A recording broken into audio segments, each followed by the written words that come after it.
Biology.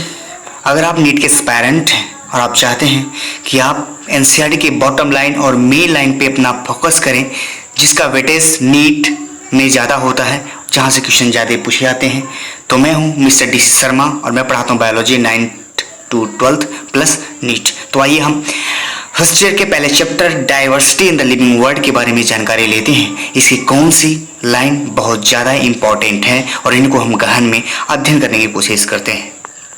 चलिए start करते हैं।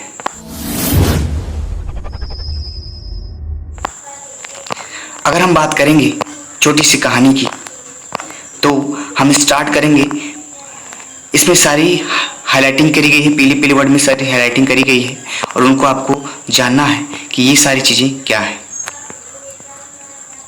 तो देखिए यहाँ पे एक पीली हाईलाइट में लिखा गया है कि इसमें देखिए लिखा गया है increase in mass and increase in number of individual are twin character of growth. ये बहुत इंपॉर्टेंट लाइन है, इसको आप याद रखेंगे। इससे असर्शन क्वेश्चन। अगर आप इस वीडियो को YouTube पे देख रहे हैं तो हमारे YouTube चैनल को सब्सक्राइब जरूर करें, बेल आइकन को जरूर प्रेस करें ताकि आपको न्यू अपडेटेड वीडियो मिलती रहे। और अगर आप Facebook के हमारे पेज पे 20 सेकंड पेज पे आप इस वीडियो को देख रहे हैं तो हमारे चैनल को जरूर फॉलो करें ताकि हम आपको अच्छी अच्छी वीडियो प्रोवाइड कर सकें और आपका सपना सुनहरा हो सके। क्वेश्चन बन जाते हैं और इससे बहुत अच्छे क्वेश्चन बनते हैं, इसको आप याद रखेंगे। Increase in mass and increase in number of individual are twin character of growth. आगे हम चलते हैं तो देखिए लिखा गया है in majority of higher animal and plant growth and reproduction are mutually exclusive event. जब हाइजर प्लांट की बात करी जाती है, चाहे वो एनिमल हो चाहे पौधा हो, उनमें ग्रोथ और रिप्रोडक्शन अलग अलग होते हैं। ये लाइन बहुत ही इंपॉर्टेंट है, इसको आप याद रखेंगे। माउंटेन, दूसरी लाइन है mountain builder and sand mount do grow. तो कह रहा है कि माउंटेन बुल्डर और सैंड माउंट इसलिए ग्रो करते हैं क्योंकि इनके अंदर एक्युमुलेशन होता है मटेरियल का, इसलिए ग्रो करते हैं। और जिसके अंदर एक्सटर्नल ग्रोथ होता है उस लिविंग ऑर्गेनिज्म को हम नॉन लिविंग कहते हैं। आगे चलते हैं, देखिए लिखा गया है invariably and implicitly we refer to a sexual reproduction. Invariably का मतलब होता है वेरिएशन और इम्प्लिसिटी का मतलब होता है इवोल्यूशन।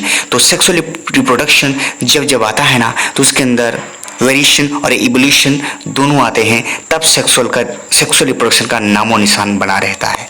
आगे देखिए पीली लाइन में हाईलाइट किया गया है फंजाई, फिलामेंटस अलगा, protonema, mosses all easily multiply by fragmentation. ये क्वेश्चन बार बार आया है, इसको आप याद रखेंगे कि जो फंजाई होते हैं और फिलामेंटस अलगा होते हैं और प्रोटोनिमा मॉसेस होते हैं, ये फ्रेगमेंटेशन से पैदा होते हैं। इस चीज़ को आप याद रखेंगे। आगे अगर हम चलेंगे तो देखिए लिखा गया है कि an isolated metabolic reactions outside the body of organism performed in a test tube is neither living nor non living. तो कहा जा रहा है कि वह रिएक्शन जो हमारे लिविंग ऑर्गेनिज्म की बॉडी से बाहर कराया जाता है एक्सटर्नल इन्वायरमेंट में, तो वो भले ही लिविंग हो उसको ना ही लिविंग बोलते हैं और ना ही नॉन लिविंग बोलते हैं। इसमें ट्रू फॉल्स आपसे क्वेश्चन बन सकता है और एसरेशन क्वेश्चन बन सकता है, ठीक है ना। आइए बात करते हैं most obvious and technical complicated feature of all living organism को बोलते हैं कॉन्शियसनेस। तो आपसे पूछेगा most obvious technical complicated feature सारे लिविंग ऑर्गेनिज्म का क्या है, तो आप क्या बोलेंगे कॉन्शियसनेस। और फिर एक बात बताया गया human beings is the only organism who is aware of himself. तो कह रहा है कि सिर्फ इस धरती पे एक ही लिविंग ऑर्गेनिज्म है जो अपने आप से अवेयर है, उसको गलत सही का पता है और उसके पास सेल्फ कॉन्शियसनेस, उसका नाम है ह्यूमन बींग। बाकी सारे लिविंग ऑर्गेनिज्म के पास सिर्फ कॉन्शियसनेस होता है, सेल्फ कॉन्शियसनेस का कोई नामो निशान उनके अंदर नहीं होता है।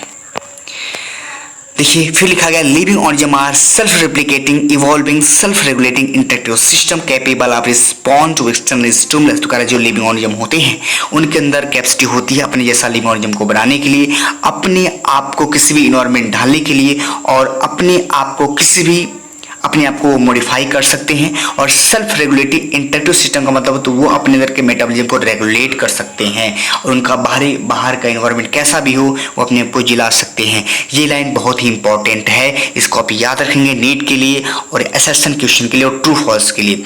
एक लास्ट लाइन और है, all living organism present past future are linked to one another by the sharing of common genetic material but to varying degrees. तो कह रहा है जितने भी लिविंग ऑर्गेनिज्म धरती पे पैदा होते हैं, चाहे वो प्रेजेंट का हो चाहे पास्ट का हो और फ्यूचर का हो, अगर सेम स्पीसीज हैं तो एक दूसरे से वो अपनी कॉमन जेनेटिक मटेरियल को शेयर करते हैं, लेकिन उनके अंदर विभिन्नता पाई जाती है, वो एक दूसरे के एग्जैक्ट नहीं हो सकते हैं। ये लाइन बहुत ही 5 स्टार रेटिंग है, इसको आप याद रखेंगे। आगे चलते हैं हम लोग। अगर हम बात करेंगे ICBN का तो इसका फुल फॉर्म होता है international code for botanical nomenclature, international code for botanical nomenclature. और एक ICZN है, इसका फुल फॉर्म होता है international code of geological nomenclature. तो ICBN जो होता है इसमें हम प्लांट के साइंटिफिक नेम देते हैं और ICZN होता है इसमें हम एनिमल का साइंटिफिक नेम देते हैं।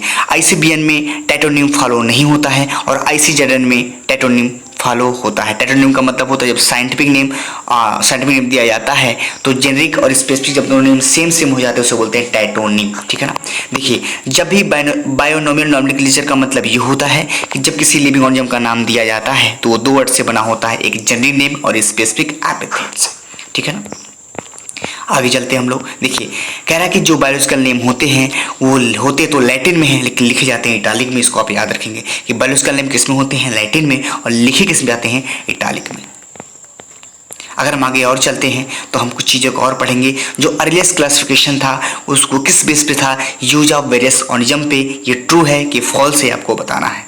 जो अर्लीस्ट क्लासिफिकेशन था वो किस बेस पे बनता था, यूज ऑफ वेरियस ऑर्गेनिज्म से। तो कह रहा है कि जो सिस्टमेटिक है और जो सिस्टमेटिक है उसमें हम आइडेंटिफिकेशन, नॉमेनक्लेचर और क्लासिफिकेशन को लेते हुए भी हम इवोल्यूशनरी रिलेशनशिप को पढ़ते हैं। तो सिस्टमेटिक के अंतर्गत आइडेंटिफिकेशन भी कर सकते हैं, नॉमेनक्लेचर भी कर सकते हैं, क्लासिफिकेशन भी कर सकते हैं और इवोल्यूशनरी रिलेशनशिप भी कर सकते हैं। समझ में आया।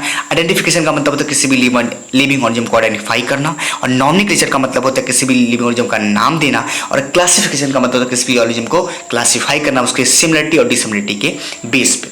और इवोल्यूशनरी रिलेशनशिप का मतलब होता है कि लिविंग ऑर्गेनिज्म के हम पीछे बैकअप को, पूर्वजों के उनके रिलेशनशिप को लेके तब हम लिविंग ऑर्गेनिज्म क्लासिफिकेशन करने की कोशिश करते हैं। इसको आप याद रखिएगा। अगर हम बात करेंगे तो कहा ईच कैटेगरी, हम कैटेगरी को बोलते हैं यूनिट ऑफ क्लासिफिकेशन। तो क्लासिफिकेशन का जो यूनिट है उसका नाम है कैटेगरी और ये रिप्रेजेंट करता है एक रैंक और जिसको हम बोलते हैं टैक्सॉन। तो कैटेगरी के रैंक को बोलते हैं टैक्सॉन और पीरियड को बोलते हैं टैक्सॉन। ईच रैंक, जो रैंक होता है in fact represent unit of classification. तो रैंक भी यूनिट ऑफ क्लासिफिकेशन बोला जाता है। अगर हम आगे एक कदम और बढ़ाते हैं तो आपको समझ में आएगा कि जो फैमिलीज होती हैं वो किस बेस पे बनाई जाती हैं, वेजिटेटिव और रिप्रोडक्टिव फीचर के बेस पे। तो हम बोलेंगे जो फैमिली होती हैं वो, अगर प्लांट स्पीसीज की बात करेंगे तो प्लांट स्पीसीज अगर फैमिली बनेगी ना तो वेजिटेटिव और रिप्रोडक्टिव फीचर के बेस पे बनती है। इस बात को आप ध्यान रखेंगे। अगर हम ऑर्डर की बात करेंगे तो किस बेस पे बनाया जाता है, फ्लोरल कैरेक्टर के बेस पे बनाया जाता है। और अगर हम फ्लाइलम की बात करेंगे तो ये इनका जो कॉमन फीचर होता है किस बेस पे बनाया जाता है, नोटोकॉर्ड और डार्सो हॉलो न्यूरल सिस्टम के बेस पे बनाया जाता है। अगर आपको ये वीडियो अच्छी लग रही हो तो जरूर लाइक करें, जरूर शेयर करें और अगर आप हमारे यूट्यूब चैनल पर नए हो तो हमारे यूट्यूब चैनल को जरूर सब्सक्राइब करें और ऐसी वीडियो पाने के लिए आप नोटिफिकेशन बेल को जरूर क्लिक करें ताकि जब भी वीडियो मैं अपलोड करूं तो सबसे पहले नोटिफिकेशन आप तक जाए। और अगर कदम बढ़ाएंगे तो हम बताएंगे higher the category greater is the difficulty determining the relationship to the other text at the same level. ये बहुत ही इंपॉर्टेंट क्वेश्चन है।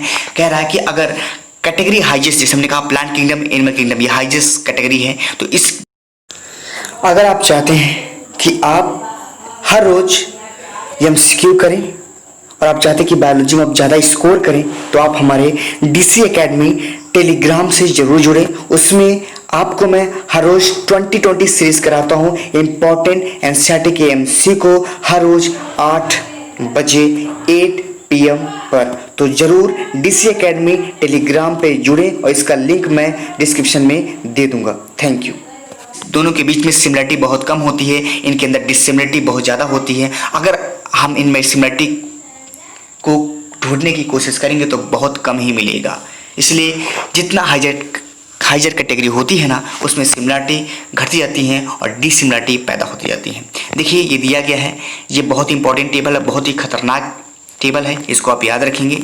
इसको मैं आपको, अगर आप चाहते हैं कि ये टेबल आपको लर्न हो जाए तो मैंने इसका एक वीडियो पहले ही बनाया है और मैंने डिस्क्रिप्शन लिंक में मैं इसका लिंक दे दूंगा और आप जाके इसको वहाँ देख लीजिए, आपको तुरंत याद हो जाएगा। एट की हम बात करेंगे तो कह रहा है इसमें हम प्लांट और एनिमल दोनों की स्पेसिमेन को कलेक्ट करते हैं, जिसकी वजह से हम टेक्सोनॉमिकल स्टडी में ये प्राइमरी सोर्स का काम करता है। अगर हम हर्बेरियम की बात करेंगे ना, तो हर्बेरियम के कुछ इंपॉर्टेंट पॉइंट है कि जब हर्बेरियम सीड बनती है तो उसमें क्या क्या लिखा जाता है। उसमें डेट और प्लेस का कलेक्शन, कब किस डेट पे और कहाँ पे किस जगह पे ये अपनी प्लांट को पाया था। इंग्लिश, लोकल और बोटैनिकल नेम और फैमिली और कलेक्टर का नेम भी दिया जाता है। और हर्बेरियम की सबसे खास बात ये है कि क्विक रेफरल सिस्टम का काम करता है, ठीक है ना, ये आप याद रखेंगे, ये बहुत बार क्वेश्चन आ चुका है। अब हम बात करेंगे बोटैनिकल गार्डन की, तो फेमस बोटैनिकल गार्डन का नाम है क्यू, जो इंग्लैंड में है, और इंडियन बोटैनिकल गार्डन हावड़ा में, और नेशनल बोटैनिकल रिसर्च इंस्टीट्यूट है लखनऊ में। ये भी बहुत इंपॉर्टेंट क्वेश्चन है, इसको आप याद रखेंगे। Museum often have collection of skeleton animals too, तो कह रहा म्यूजियम जो होता है ये एजुकेशनल इंस्टीट्यूट में बनाए जाते हैं, इसमें जो प्लांट और एनिमल के स्पेसिमेन को रखा जाता है, लेकिन म्यूजियम की सबसे खास बात ये होती है यहाँ पे स्केलेटन को भी रखा जा सकता है। यही इंपॉर्टेंट क्वेश्चन है यहाँ से। अगर हम जूलॉजिकल पार्क की बात करेंगे तो कहा जब भी जूलॉजिकल पार्क बनाया जाता है ना, तो वो नेचुरल हैबिटेट की तरह कंडीशन बनाया जाता है जू में, ताकि सारे लिविंग ऑर्गेनिज्म को पसंद आए कि हमारा इन्वायरमेंट यहाँ भी दिख रहा है। तो ये याद रखेंगे, जूलॉजिकल पार्क एनिमल को रखने के लिए बनाया जाता है, सिर्फ इसमें एनिमल रखे जाते हैं और उनके फूड हैबिट और बिहेवियर को पढ़ने के लिए भी ये बनाया जाता है। अगर हम की बात करेंगे तो जो की होता है वो किस बेस पे होता है, कंट्रास्टिंग कैरेक्टर को, और कंट्रास्टिंग कैरेक्टर पेयर में होता है उसको बोलते हैं कपलेट, और हर स्टेटमेंट जो की का होता है उसको बोलते हैं लीड, और जो की होती है जनरली एनालिटिकल इन नेचर होती है। इस बात को आप ध्यान रखेंगे, ये ट्रू है या फॉल्स है। जो की होती है वो जनरली एनालिटिकल इन नेचर होती हैं। फ्लोरा, मैनुअल, मोनोग्राफ और जो कैटलॉग होते हैं वो करेक्ट आइडेंटिफिकेशन में मदद करते हैं। फ्लोरा, मैनुअल, मोनोग्राफ जो होते हैं और कैटलॉग जो होते हैं वो करेक्ट आइडेंटिफिकेशन में मदद करते हैं। आशा करता हूँ ये आपको वीडियो बहुत ज़्यादा पसंद आया। जितनी मैंने एनसीईआरटी की मेन लाइन बताई है ये बहुत आपके लिए इंपॉर्टेंट है, इनको सबसे पहले याद करिए, फिर बाद में एनसीईआरटी पढ़िए, क्योंकि इन्हीं से क्वेश्चन ज़्यादातर उठ के आते हैं। और आपको पता है लिविंग वर्ड एक चैप्टर है, इससे एक या दो क्वेश्चन बन सकते हैं, इसका मतलब 8 नंबर के क्वेश्चन बन सकते हैं, या तो एक आएगा या तो 2 आएंगे। समझ में आना? Okay, thank you.